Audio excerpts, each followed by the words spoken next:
Most of the time, we just look at getting sick as this massive, tragic disruption. It totally derails our plans, ruins our schedules, and basically forces us to hit a brick wall and stop whatever we're doing.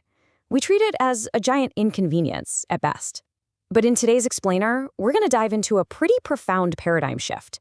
The source material we're exploring today presents a completely counterintuitive perspective. It actually asks us to look at illness not as a curse or just some random bad luck, but as a deeply meaningful journey of awareness. We're going to unpack this idea of the blessing of illness, which I know sounds like an oxymoron, but it's a concept that literally flips our standard modern narrative entirely on its head. It forces us to just pause, reevaluate, and ultimately realize the hidden importance of those moments when our physical strength simply gives out. So there's this ancient and honestly brilliant proverb. Health is a crown on the heads of the healthy, seen only by the sick. And this didn't just appear out of nowhere. It perfectly captures something so fundamental about the human condition, and specifically, our terrible habit of taking things for granted. When we're healthy, we're basically walking around like royalty, right? But we're completely oblivious to our own immense riches. Think about your everyday routine. You wake up, you rush to work, you hit the gym, you hang out with friends, and you do the whole shebang without a single thought about the insanely complex biological machinery making it all possible. That invisible crown of health? It really only becomes visible to us during those tough moments of physical weakness. It literally takes the abrupt, unyielding pause of an illness to make us look in the mirror and finally recognize the crown we've been wearing the whole time. And this perfectly illustrates the ancient wisdom that we truly only know things by their opposites. On one side, you've got this state of health where vitality is just taken for granted. It's the default setting of life, right? It feels permanent. But then on the exact opposite side, you have the state of illness. And boom, suddenly you have this unignorable awareness of your own vulnerability. Without that stark, super difficult contrast of sickness, we just couldn't fully appreciate our baseline of health. In our crazy, fast-paced world, we are so hyper-focused on moving forward that we rarely stop to appreciate our physical capabilities, well, until they're temporarily taken away from us.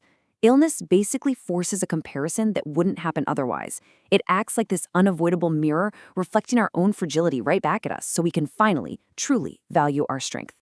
Okay, so the absolutely crucial point here is that we have to entirely reframe our understanding of what sickness actually does for us. The blessing part? It's not found in the physical pain, the aches, or the fever. No way. It's found in what that pain actually produces. It's about looking at illness not just as this annoying physical burden we have to rush through, but as a deeply effective spiritual tool. It clears out the noise. And let's really think about that for a second.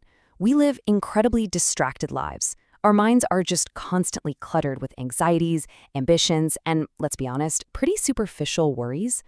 Well, illness steps in to empty and purify the soul from all those relentless, exhausting distractions.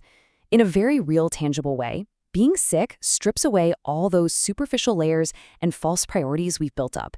It leaves behind only what is entirely real and true. Now, let's take a quick second to acknowledge that this is not an easy concept to embrace. Telling someone there's a blessing in their suffering, yeah, that can sound pretty strange, right? Actually, it goes against everything we feel in the exact moment of pain. But the source text explains that the true meaning of sickness is actually a profound inner light. And here's the catch. It's a light that is fully understood only by those who have actually endured the pain. When you're lying there in bed, completely wiped out physically and literally unable to engage with the outside world, you often discover this quiet spiritual clarity that your days of peak wellness just cannot provide. The physical trial is actually paving the way for an internal illumination. It's right there in that silence, totally away from the rush of life, that we finally start to see things clearly. So this brings us to the fascinating dual reality of illness. Outwardly, sure, illness looks like a heavy, debilitating trial that just exhausts our physical bodies. It looks like pure loss, right? A waste of time and a massive drain on our energy. But inwardly, it is doing the quiet, intense work of fortifying the soul. It's actively cultivating unseen spiritual growth. So while your body is busy fighting off a bug or an infection, your spirit is doing its own heavy lifting. It's building a kind of resilience and profound internal strength that we literally cannot access during our healthy days. It's this incredible dual reality. As the exterior is breaking down, the interior is being meticulously built up, basically preparing us to return to life with a deeply renewed sense of purpose.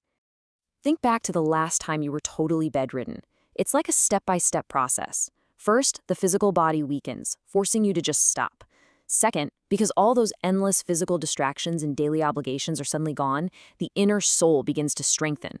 Third, and honestly, this is the massive one, the illusion of absolute human strength shatters. We love to walk around thinking we're invincible, that we are completely in control of our own destinies. But illness proves we absolutely aren't. And finally, step 4, we realize our constant need for a higher power. This entire process acts as an incredibly powerful test of honesty. It tests our honesty with ourselves about our own true limitations. It tests our honesty with others because we're actually forced to ask for help.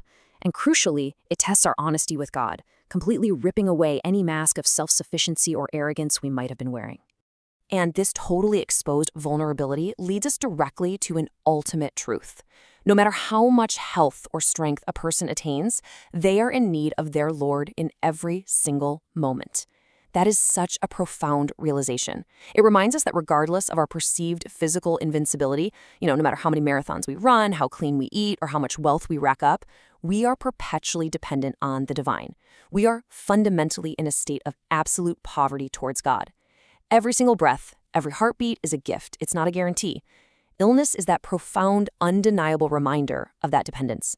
It beautifully breaks down the ego and just gently guides us toward a place of total humility, highlighting our desperate, constant need for closeness to our Creator. So I want to leave you with this final thought to chew on. In your next illness, because let's face it, there is always going to be a next time we face physical hardship, will you only suffer the physical pain of the body? Will you just literally count down the days until you can rush right back into the noise? Or will you use that sacred pause to discover the light of the soul and your closeness to God? I really challenge you to view your next sick day entirely differently. Try to turn a painful moment of weakness into a beautiful, eye-opening journey of spiritual awareness. Thanks so much for joining me for this explainer. I truly hope this fresh perspective brings you comfort, clarity, and a much deeper appreciation the next time you find yourself missing that invisible crown of health.